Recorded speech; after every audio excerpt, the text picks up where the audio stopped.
আচ্ছা, প্রশ্ন করেছো যে ভাইয়া রিটেনের জন্য কয়েকটা কোয়েশ্চেন আমি দেখছি কঠিন আসছে, তো সেটার জন্য আমি কি ইঞ্জিনিয়ারিং প্রশ্ন ব্যাংক করবো কিনা। অ্যান্সার ঢাকা ঢাকা ইউনিভার্সিটির জন্য প্রশ্ন করেছো, অ্যান্সার হচ্ছে না, করবো না।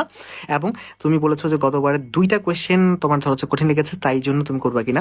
দেখো, ঢাকা ইউনিভার্সিটি এমসিকিউ বলো রিটেন বলো, তোমার 60% হলে নাম্বার চান্স হয়ে যাবে, চান্স নাম্বার ডান হয়ে যায়, 70% হলে ভালো সাবজেক্টগুলো চান্স হয়ে যায়, 80% হলে তোমার টপ সাবজেক্টগুলো চান্স হয়ে যায়। তার মানে রিটেনের জন্য 40 মার্কের মধ্যে তোমার যদি আমি 80% ধরি, 4 32 নাম্বার। 32 নাম্বার মানে কি জানো? 8 মার্ক কাটা গেল। 8 মার্ক কাটা গেল মানে কি? তোমার একটা ম্যাথ কাটা গেল, একটা ফিজিক্স কাটা গেল, দুইটা ফিজিক্স কাটা গেলে তোমার তো 4 মার্কের যাবে। সো তার মানে তাও তো 8 মার্ক যায় না। সো তার মানে 8 মার্ক কাটা গেলে তোমার পরীক্ষা কেমন হয়েছে? ফাটাফাটি হয়েছে।